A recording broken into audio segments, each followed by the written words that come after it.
More family fun and frolics tonight at 8 p.m. on the Benny Hill Show. But first, it's our friendly Thamesmen.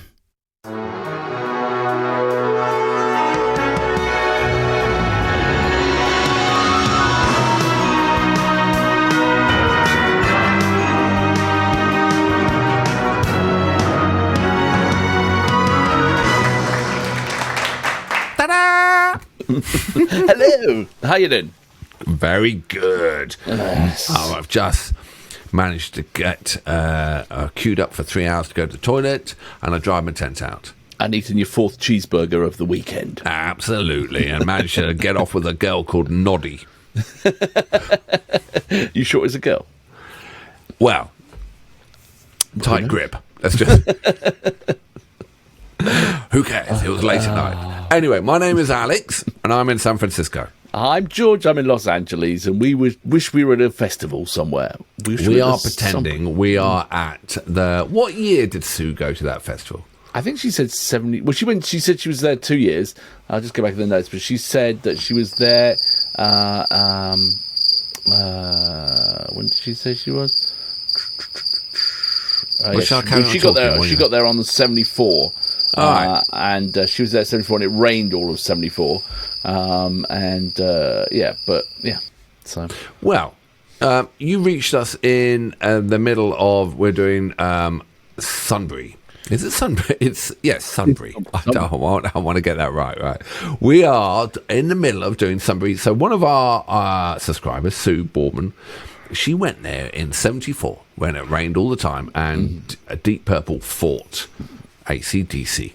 And there was lots of hair pulling going down. And it is Australia's Woodstock. And she has curated with Chris this week for us to give us a band that have all played. Am I saying it correctly? We are watching bands that have played the festival, and we're on day 3. So we haven't washed, we haven't showered in honour of the festival. Exactly. I haven't been to the toilet for 2 days now because I can't stand it. You know. Yeah, exactly. Too much information. But the thing is, because Sunbury was back in the early 70s, there are limited amounts of videos and performances. So we've seen a couple at the music festival. Today's is a band called Blackfeather, and I believe both these recordings are of the era, but not of the festival. But I think Blackfeather were made their mark at the festival, and so we are checking out who they are and what they did. Absolutely. There was about 28,000 people that went to the festival. It started off just Australian bands, and then they opened up and they brought... Queen was the first band that came on from the UK, a young Queen. They got booed off for being pommy. And then I think then obviously Deep Purple came on, and then the festival went bankrupt. But for those 4 years, it's made an indelible mark in the Australian culture, which we are just learning about because due to my and my friends' complete lack of education and ignorance, we hadn't even heard of the festival, had we? Well, we have now. We're living it now. Exactly. Good job you can't smell me from over there. So, yes. Glad. In the best of times, you wouldn't want to smell you. Do you remember? Do you remember the tent with the mould? Which one? The one that maybe you weren't there. It was at Glastonbury, and it doesn't matter. No, I remember you getting very early to Glastonbury. And I remember you getting very early to Glastonbury. I think you went there the day before and you set up your tent quite near. Well, not even near, but, you know, you were within a shouting distance of the pyramid stage. And then when I found you, your tent was surrounded by thousands of people because of the crowd all built up, and your tent was in the middle. There was a year I think I put a tent away after a very wet camping weekend, and then sort of put it away and didn't think about it, and then pulled it out at Glastonbury. And the whole inner liner had turned into mould. I had to live in it for like 3 days. And it was like the patterns ended up being fairly, let's say, psychedelic in their outlook. But I remember with Johnny Briggs, and we were at one festival, and he had the same problem. And we were I'm not sure if you were there or not, but we thought we came down with World War One. Trench foot, do you have? And bot rot. we all thought we got trench foot and bot rot from the tent, and that was the year that someone made a bong out of an Ajax Flash floor cleaning bottle, right? That's all we had. And every time you take a hit, oh, the pine. It was spring pine. It was like, oh, just like I still today, if I ever smell pine, fresh, pine salt, floor clean, it was like, oh. I'm sure that wasn't a good idea. It wasn't a good idea. I think we blew more brain cells due to using a floor cleaner product bottle than the actual gear, which was a bit of a rip-off.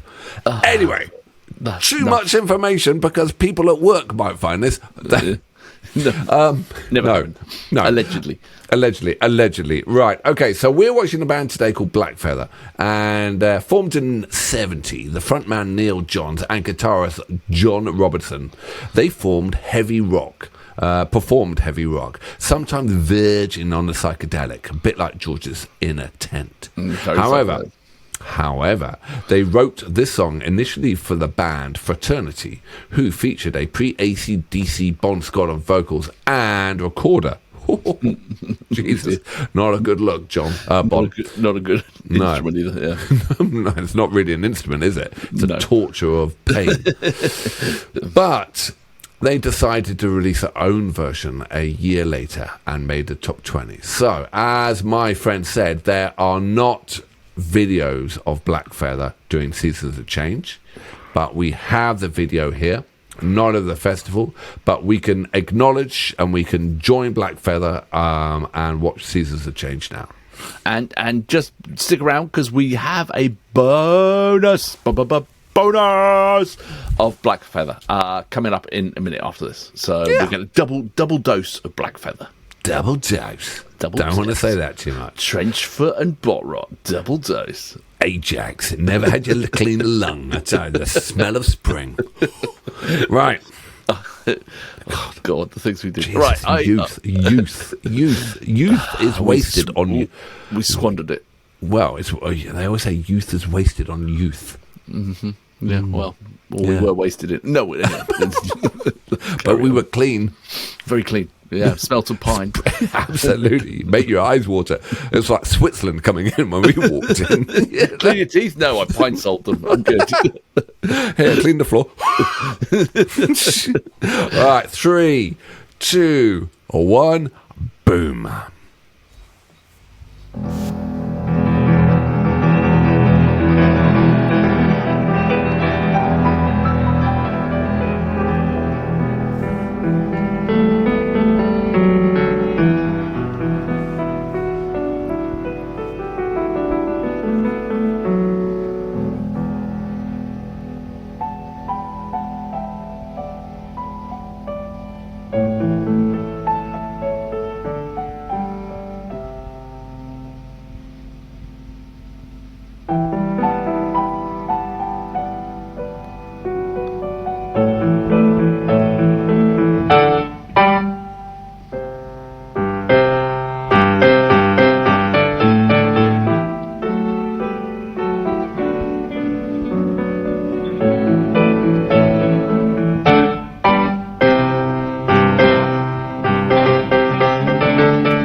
Ooh. Now, that is definitely festival fodder. Can you imagine being in the middle of a field, having had a bit of Pine Sol action, and then just mellowing out to that song? I think that would be pretty fantastic. I absolutely adored that. I couldn't get my... I couldn't... I absolutely... reminded me of so many things. I know, including the 1812 Overture. Yeah, exactly. It had elements from so many sort of... I don't know. I suppose it was at a transition between the 60s and sort of pop, rock, psychedelia. And then prog rock. Prog rock, yeah. It had then, a bit of everything there. It was like... it was... Well, first of all, the pianist started, and I thought, he doesn't know what he's doing. And then they all joined in. And I thought they all don't know what they're doing, but they're in time. But no, they didn't. They knew exactly what they were doing, and it was amazing musicianship. Yeah, and really tight. I tell you what, that bass player, Jesus, and that guy's vocals, what a range! I would love to hear the studio version. I think because I don't think that the video did the sound quality any favors, and it was the balance, the mix wasn't great, honestly, but you get the flavour, and it's great to see who they are and what they're doing. But I think I'd love to hear a studio version of that.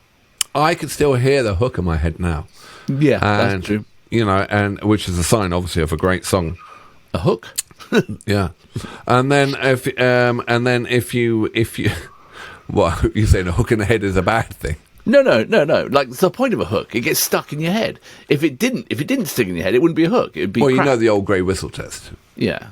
Yeah, you know why it's called the old grey whistle test. The old grey whistle test was a music program in England, and that ran between kind of 70s and early 80s. The old grey whistle test was they had these in the alleys in London. I'm trying to think of the place. And it's one road in England where they had everywhere that everyone would write songs, and they had a kind of bit of a factory. And the guys on the door, the old security guard, if they whistled the tune at night, that was the old grey whistle test. It was like, that's a hook. Oh, is that what it was? Okay. Yeah.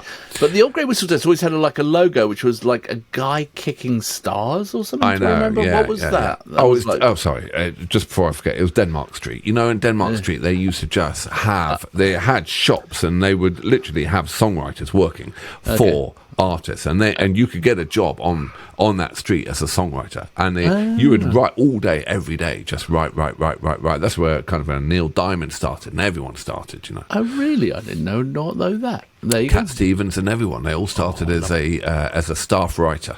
And the old grey whistle test was a security. Anyway, back to that track. It passed the old grey whistle test, because I could still hear the hook now. Yeah. But anyone who's watched this video, an Australian, probably really know that song, and that's the first time we've heard that song. Yeah. And you normally it takes 2 or 3 times for it to permeate under your skin. But that I loved. I got it in one. I loved it. It's definitely a sound of a time and a place as well, though, isn't it? It's you wouldn't be writing tracks like that now, I don't think. Thank God. Thank God. I'm not in that era. I just don't have the hair. Well, maybe back then you did. Well, it was always kind of Tuffy. It's not You're not a natural hairy. No, I'm not a natural hairy. Yeah, you're a freak. Then you're the freaks and the hairies. I'm ahead of my time. I was a new romantic. All right, so let's move on to the bonus. So, the only Australian song to reach number 1 in 72, Bopping the Blue, had seen the band go through a lineup change. And with the guitarist Robinson leaving, they decided some boogie-woogie piano would cover it. Did they now? Okay. We like a bit of boogie-woogie, don't we? I am a boogie-woogie pianist. I am. That's all I play on the piano. That's all I love to play. It's just play. My favourite, who's my favourite pianist who just died? Great Balls of Fire, Jerry Lee Lewis. Lewis. It was no better. And I was telling my wife, do you know why Jerry Lewis was so good? This is a sign of a mark of a piano player. Piano players never, ever listen to the right hand. That's not a sign of a good pianist, right? All the flourish and all that, whatever, and all the jazz and whatever, and all that, that's your right hand. That's not a good piano player. The left hand is a good piano player. It's really weak, right? The left hand compared to the right hand. And a sign of a really good pianist is a left hand. Jerry Lee Lewis had the strongest left hand there was out there. That's why he was so good. What if you're left-handed? Oh, yeah. No, absolutely. Then you're lucky. Then you're going to be a great pianist, or potentially a great but then pianist. your right hand would... Everyone can do the right hand. Okay, right. That's Everyone easy, can do and all the flourish, but it's the left hand. And it will switch the other way around. But I suppose because also the left hand is the lower octaves, and that's the rhythm. That's the thing that holds it all together. That's but you could play two different rhythms, and you could play two different tunes on each hand. That's why the piano's so hard. Right, okay. But good pianists always listen to the left hand. Anyway, let's see how Blackfeather left-handers. Bopping the blues. All right, 3, 2, 1, boom.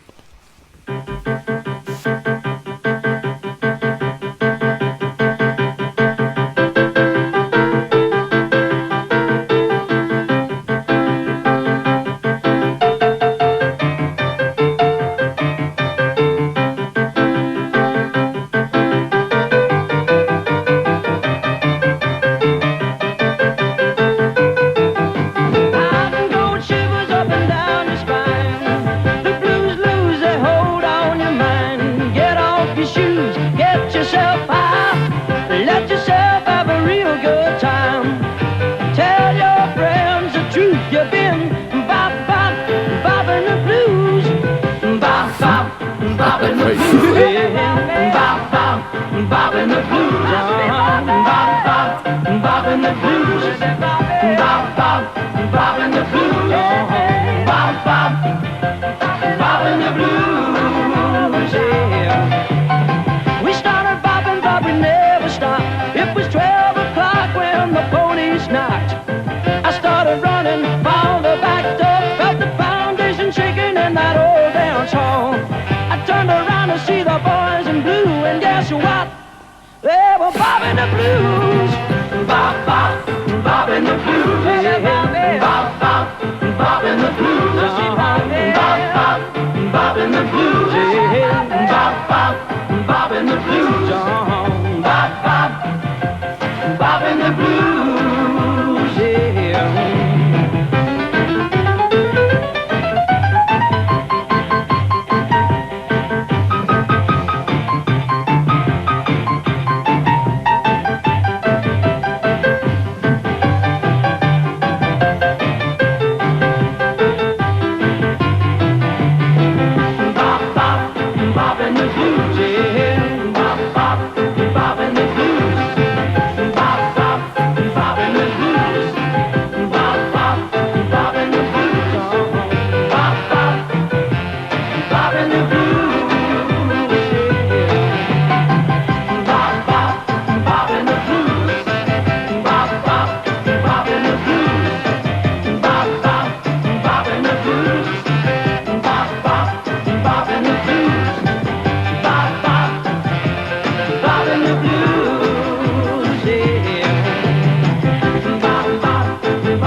Wow, my gosh. that was very different from the first song. Wow, they took a giant leap backwards. They really did, didn't they? They really did. I don't know if I prefer it. The first track was definitely more my wheelhouse, I think, that one. It was fun. It's a fun track. You know? How the hell could you go from someone so avant-garde on the first track to go to a teenage beanie bop, high bopper 50s track? That's really bizarre. I mean, it's a living. Well, but also, I suppose if you were in early 70s, you know, your reference, like, would be a 50s, it would be a really familiar sound to you. It would be something very comforting, I would think, from that era. Actually, my old man, man's band, when they did one of their encores, they loved doing Sweet Little 16. Okay. Right. And they loved it. And you're right, that Chuck Berry was, one of their favourites, and they would always do, it's something that it would be sort of like, really, and it was made number one in Australia. It was obviously their hit. Jerry Lee Lewis is still my favourite piano player. that piano did have a bit of a look of like, kill me now. It was like, he was just like, yeah, God, kill me now. I'm done. I'll tell you what, that piano style was stiffer than a priest outside a kindergarten. How do you judge his left? How do you judge his left hand, sir? Jerry Lee Lewis is still my favourite. Very politely said. Very well, was that? Yeah, absolutely. Yeah, he was. Jerry Lee Lewis works in octaves. That guy, but still. I actually, at the same point where I'm taking the piss out of them, I actually really quite just like bopping the blues, and I was like, just like, and I can imagine it if it came on the radio and it was a sunny day and you're having a good time, there ain't nothing wrong in that track. I would love to know if they played that at Sunbury, at the festival. Was that a thing, and wonder how it went, what was people's reaction? Was it like, that would be fascinating as well, I've never seen a band go backwards. Yeah, it was kind of retro. Hey, retro's cool. We like retro. We do retro the whole time, don't we? So we hark back to the glory days. They're just harking back to their glory days. We don't mean to be retro. Well, not always. Retro just caught up with us. Yeah, exactly. We've never left. All right. Tomorrow is day 4 of the festival. Who's going to be on? Will you be joining us? Will George take a shower? Will I manage to get to the toilet block? Will I get off with Noddy again? And will I find my tent? Yeah, exactly. We've run out of money. We're running out of foods, and the drugs are getting thin on the ground. So what the hell will happen next? Yes, I'm off to find a floor cleaner bottle, and you go and scrounge a bit of weed, and we'll see you for day 4 of the Sunbury Festival tomorrow. See you later. Ciao.